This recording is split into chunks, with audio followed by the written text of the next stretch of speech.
L'ordre du jour appelle l'examen de la proposition de résolution relative à la préservation des insectes pollinisateurs, de l'environnement et de la santé et à un moratoire sur les pesticides de la famille des néonicotinoïdes. Présenté des néonicotinoïdes. En application de l'article 34.1 de la Constitution par M. Joël Labbé et plusieurs de ses collègues. C'est une demande du groupe écologiste. Dans le débat, la parole est à M. Joël Labbé du groupe écologiste, auteur de la proposition de résolution. Monsieur Labbé, vous avez la parole, mon cher collègue.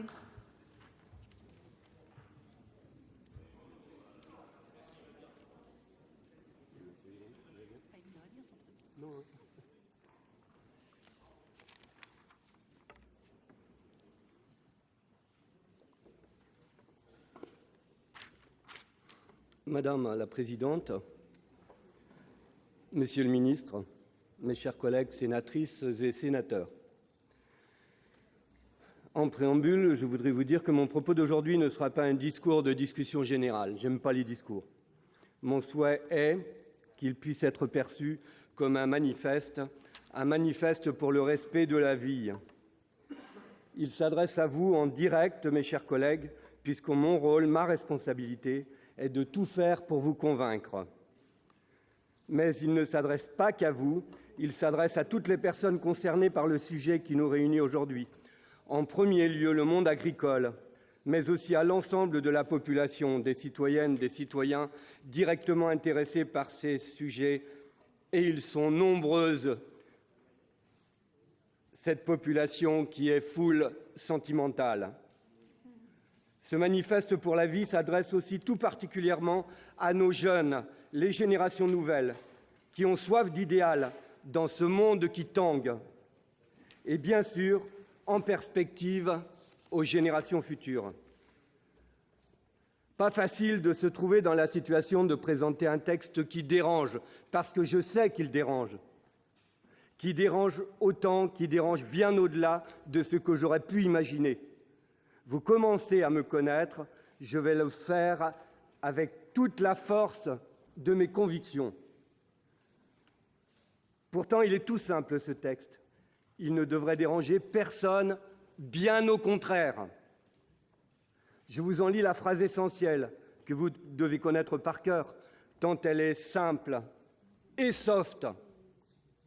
Le Sénat invite le gouvernement à agir auprès de l'Union européenne sur l'ensemble des pesticides néonicotinoïdes tant que les risques graves sur la santé humaine ne seront pas écartés. Et il y a sur l'environnement. Sur la forme, Monsieur le Ministre, ce n'est pas une injonction, c'est juste une invitation, avec en toile de fond, bien sûr, même s'il n'est pas écrit, le principe de responsabilité. Ce principe qui est à la base même de notre rôle politique, que l'on soit dans le gouvernement, Monsieur le Ministre, ou que l'on soit parlementaire, ce que nous sommes, mes chers collègues, membres de la représentation nationale, ce qui n'est quand même pas rien. Principe de responsabilité, il fallait en parler, sur un texte d'invitation au gouvernement de bien vouloir relayer nos préoccupations au regard de cette responsabilité auprès de l'Union européenne. Nos préoccupations qui répercutent les préoccupations d'une foule importante de nos populations. On appelle ça une résolution, ce n'est quand même pas une révolution. Bien que ce soit une toute petite révolution qui doit s'inscrire dans la logique de ce qu'Edgar Morin définit si joliment comme la nécessaire métamorphose sociétale. Avec derrière cela une part d'indignation, cette indignation à laquelle nous invite son complice Stéphane Hessel. Donc une simple résolution, une invitation. Je vous la relirai à la fin de mon propos. Alors, après ce nécessaire préambule, venons-en à ce texte. Je développerai mon propos en 5 parties. Je vous exposerai tout d'abord par quel cheminement j'en suis arrivé là, enfin ici. Ensuite, je vous exposerai les raisons scientifiques, agronomiques, environnementales et aussi économiques qui ont motivé cette résolution. L'aspect essentiel de la santé humaine sera abordé tout à l'heure lors de la prise de parole de ma collègue écologiste Aline Archimbaud. Aline, que tout le monde sait, très impliquée sur les sujets liés à la santé. Le point suivant évoquera les alternatives qui ne peuvent se limiter au seul fait de remplacer ces produits par des produits de substitution. L'agriculture doit faire sa transition en réintégrant les principes de l'agronomie, ce que vous appelez l'agroécologie, monsieur le ministre, qui ne peut porter ce nom en persistant dans l'utilisation des néonicotinoïdes. Puis, j'oserais aborder le spirituel. Question majeure. Oui, le spirituel. Ce n'est pas habituel en politique, et pourtant, ce n'est pas habituel, mais je vais le faire quand même en sénateur inhabituel, improbable, parfois imprévisible. Enfin, je vous parlerai de politique, notre unique raison d'être ici, la politique. Comment je vois la politique, comment je vis la politique, comment j'espère encore la politique. Une politique qui doit rimer avec éthique. Tout cela sans jamais oublier l'objectif à atteindre, les abominables criminels que sont les pesticides néonicotinoïdes. Oui, vous avez bien entendu, criminels. Je développerai et j'accuserai tout à l'heure. Alors, par quel chemin j'en suis arrivé là? Après 37 ans d'une très heureuse et très riche vie d'élu local, moi qui n'ai eu jamais de projet de carrière politique, et n'en ai toujours pas d'ailleurs, j'ai pris le risque d'être candidat aux élections sénatoriales de 2011. Élu surprise, inattendu, je siège ici depuis 3 ans en qualité de sénateur du Morbihan. Et comme nul n'est parfait, sénateur écologiste. Dès mon arrivée, et d'ailleurs je suis heureux et fier d'être de ce groupe, dès mon arrivée en immersion dans cette majestueuse maison qu'est le Palais du Luxembourg, j'ai intégré la mission d'information sur les pesticides et leur impact sur la santé. Initialement, la mission était double, impact sur la santé humaine et impact sur l'environnement. Le volet santé humaine a été si lourd qu'en 7 mois de travail, on a dû s'y limiter. Il faudrait d'ailleurs que l'on voie à ce qu'une suite y soit donnée. Cette mission avait vu le jour à l'initiative de notre collègue Nicole Bonnefoy, sénatrice de Charente, rapporteure de la mission, et cette mission était présidée par Sophie Primas, notre collègue UMP, brillamment présidée, et c'était une mission pluripolitique. Et nous avons particulièrement bien travaillé ensemble. Lors de cette première mission, j'ai pu me rendre compte de la richesse du travail de notre Assemblée hors les murs, travail qui doit annoncer des suites législatives dans les murs. Mais comme tous mes collègues qui y participaient, j'ai été particulièrement choqué ou touché d'entendre les propos de spécialistes. Le professeur Sultan, pédiatre endocrinologue à Montpellier, concernant les aspects notamment de puberté précoce. Le professeur Rémi Besson, chirurgien au CHU de Lille, spécialisé maintenant dans les malformations génitales des nouveau-nés masculins, tellement ces malformations sont nombreuses. Et aussi le docteur Nadine Ouédé, médecin spécialiste en cancer de la vessie. Derrière tout cela, c'est avéré, sont les pesticides. Sur les 109 recommandations de la mission, votées à l'unanimité, près de la moitié ont déjà été prises par les ministères Agriculture et Santé. Le reste est intégré au fur et à mesure dans les projets de loi, dont la loi d'avenir agricole, monsieur le ministre, et sous forme de propositions de loi d'initiative parlementaire. Je l'ai expérimenté en élaborant la proposition de loi visant à interdire l'usage des pesticides sur les espaces publics des collectivités à partir de 2020 et dans les jardins domestiques pour 2022. Proposition qui a été adoptée en février 2014. C'était pour moi une étape, juste une étape. Ce n'est pas mon affaire que de mettre mon nom au bas d'une loi. M'intéressant tout particulièrement aux domaines agricoles et alimentaires, j'organise chaque année un colloque au Sénat. Au printemps 2013, juste avant l'examen de la loi d'avenir agricole, le thème en était l'agroécologie, ce que doit être l'agroécologie. Le 5 juin 2014, le colloque que j'organisais en lien étroit avec l'Union nationale des apiculteurs français s'intitulait « Pour une agriculture respectueuse des pollinisateurs ». À cette occasion étaient réunis un certain nombre d'experts et de chercheurs internationaux, de professionnels de l'apiculture, d'acteurs associatifs et de parlementaires. Pour l'ensemble des intervenants, l'usage des néonicotinoïdes avait un impact avéré sur le déclin des colonies d'abeilles. Les preuves sont très claires.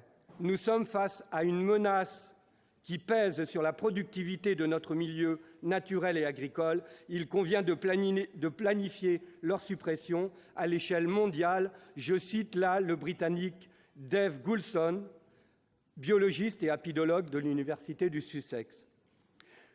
C'est suite à ce colloque que j'ai déposé la présente résolution au Sénat le 19 juin, conjointement avec le député de Dordogne, Germinal Perrault, rapporteur de la loi d'avenir agricole, déposé un texte identique, absolument identique à l'Assemblée.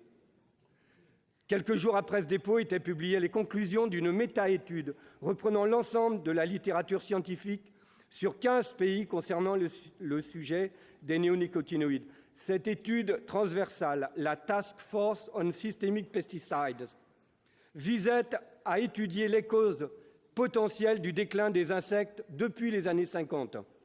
Ce travail gigantesque, mené par 29 chercheurs, dont Dave Goulson, et le Français Jean-Marc Bonmatin, chercheur en biophysique moléculaire au CNRS d'Orléans, a révélé un effondrement massif de certaines espèces d'insectes, bien au-delà des seuls pollinisateurs, à partir du début des années 90, qui commencent en Europe de l'Ouest avant de s'étendre rapidement à l'Est et au Sud.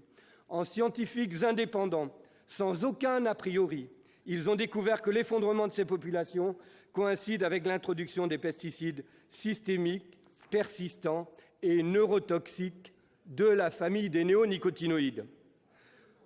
L'étude démontre que ces néonicotinoïdes touchent aussi les oiseaux insectivores communs. Ils accumulent des doses importantes de ces produits à la toxicité extrêmement élevée. Ils ont aussi un impact sur les petits mammifères qui se retrouvent exposés de par leur proximité avec les cultures et aussi par l'ingestion de graines enrobées et de plantes traitées. Mais c'est aussi l'ensemble de la faune et de la microfaune du sol agricole qui est impacté. En première ligne sont affectés les vers de terre, exposés à des niveaux élevés via le sol et les plantes.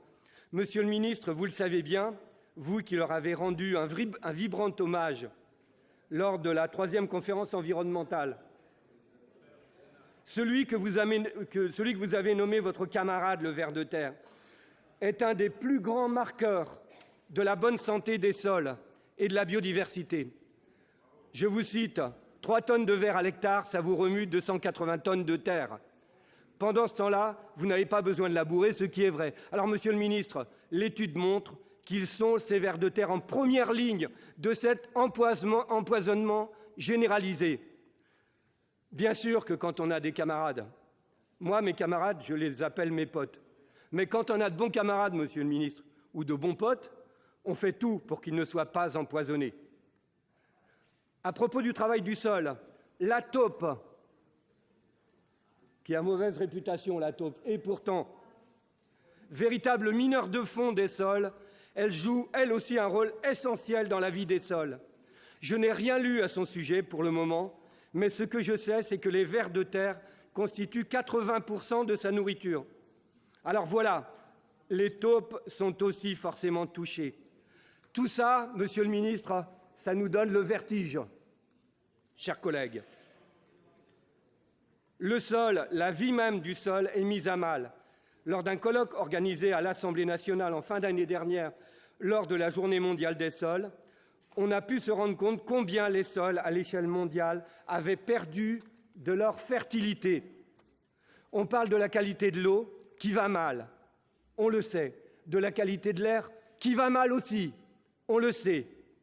On en oublie à la qualité du sol qui va très mal. Il va falloir faire quelque chose et de manière globale. Sinon, dans quel état allons-nous laisser cette terre pourtant nourricière qu'est le sol ? Lors de cette journée, j'ai entendu cette superbe formule.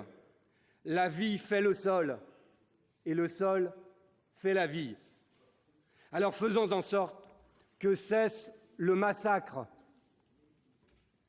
En cette année de conférence internationale, non, je ne vais pas avoir le temps, j'y viendrai après, pour la conférence internationale. En tout cas, la question de la fixation du carbone dans les sols ne peut se faire qu'à la condition qu'on les maintienne vivants et donc qu'on arrête de les empoisonner. Je pèse mes mots et j'accuse. Enfin, s'il était encore besoin d'en rajouter sur ce plaidoyer à charge, dans l'eau, plusieurs espèces d'invertébrés aquatiques sont également touchées. Voilà pour ces études. On peut encore en commander des tonnes, monsieur le ministre. Mais dans quel but ? Attendre ? Attendre encore ? Bien sûr, il serait difficile de croire que tout ça se passe silencieusement, sans aucun impact sur la santé. Aline Archambault en parlera tout à l'heure.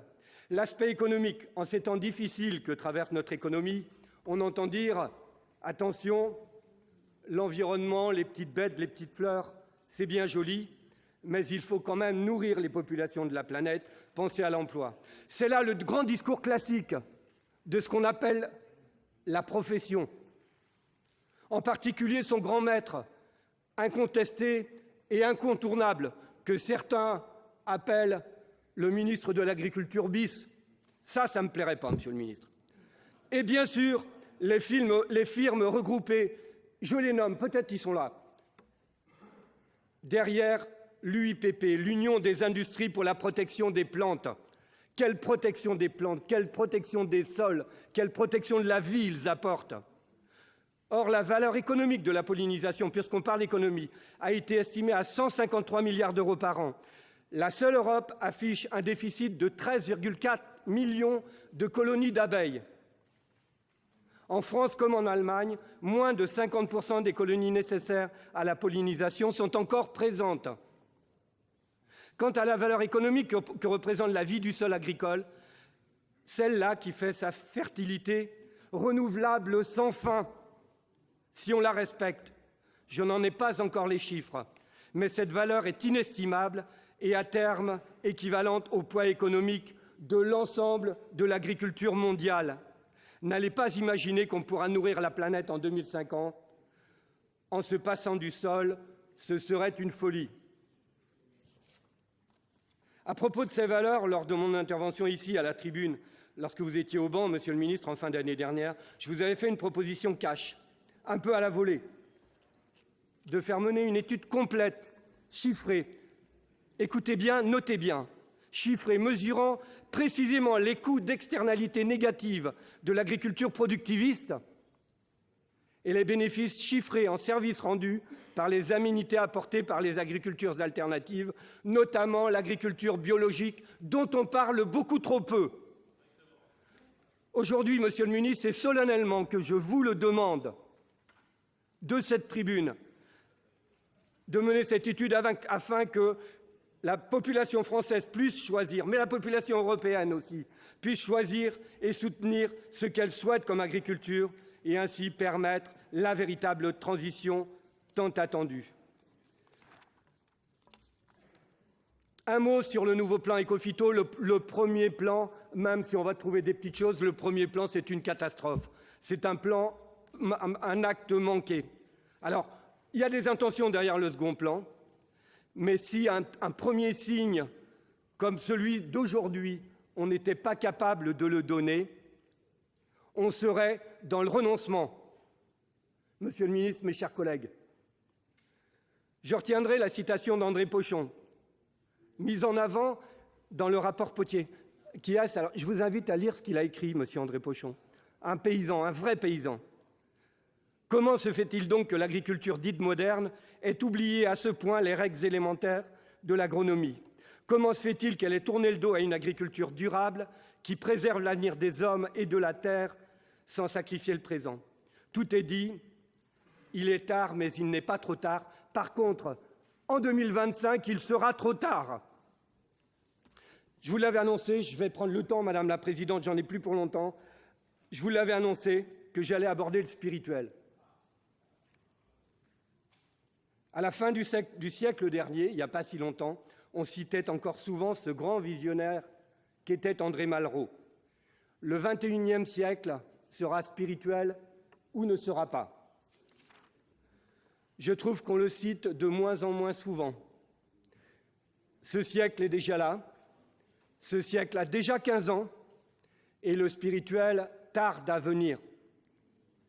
Je vous parle du spirituel, que l'on soit croyant, que l'on soit athée. Alors il fallait que je trouve une autre des définitions, celle qui me convient, ou que l'on soit agnostique, mène vers le respect des équilibres naturels dans cette magnifique alchimie qui fait les équilibres de la vie. Enfin, toujours sur le spirituel lié à notre sujet, je citerai une autre belle pensée contemporaine, Hubert Reeves, que tout le monde connaît. Écoutez bien ça. L'homme est l'espèce la plus insensée. Il vénère un Dieu invisible et massacre une nature visible, sans savoir que cette nature qu'il massacre est ce Dieu invisible qu'il vénère. C'était pour le couplet spirituel. Maintenant, le politique, et pour en finir. Oui, et pour en finir. Non, on ne peut pas le terminer sans parler de politique. On ne réussira pas toutes ces... longtemps. Vous pouvez ricaner, je continuerai. On ne pourra pas réussir nos transitions, qu'elles soient climatiques, écologiques, agricoles, énergétiques, sans réussir la transition politique. Et là, on a du boulot. Je vous ai dérangé sur les bancs, pas vous, vous êtes là peut-être. Je sais que j'en ai dérangé un certain nombre par la demande de ce vote à scrutin public, pour que chacun puisse voter en son âme et conscience. Parce que derrière moi, c'est à la conscience que je m'adresse, parce que moi, je suis dérangé avec ma propre conscience de laisser faire tout ça comme ça. Et donc, je le crierai, c'est pas le mot, je le dirai toujours plus fort. Monsieur le ministre, ce que j'attends, ce que j'espère encore, par rapport à ce texte-là, que ce soit au moins un avis de sagesse qui soit donné à l'Assemblée des sages, et qu'au moins l'Assemblée des sages se détermine. Je tiens à vous dire, moi je vous apprécie, je vous respecte. Par contre, l'esprit de cette maison commence à me déranger. Alors, il y a des symboles, des fois il faut poser des actes, Madame la Présidente, il y a des symboles. La cravate est obligatoire ici, heureusement. Alors, moi j'ai fait des efforts, je n'étais pas habitué pour la porter. Tranquillement, ça fait partie du jeu. Maintenant, je ne suis plus dans l'esprit du Sénat qui règne actuellement. Et la cravate, je vais la tomber. Mon cher collègue, écoutez-moi, je vous laisse... Je tiens à vous le dire. Écoutez-moi, vous pouvez continuer un petit peu, c'est ça de moins qu'auront vos collègues pour parler, puisque c'est une niche et vous avez 2 heures. Si vous voulez continuer encore 3 minutes, je vous les laisse, ça sera ça de moins pour vos collègues. C'est à vous de prendre la décision. Non, je crois que c'est fait. Je tiens à ce qu'Aline Archambault puisse s'exprimer. Et ça va. Quant à vous, là, vous pouvez continuer de ricaner. Monsieur l'abbé, vos papiers.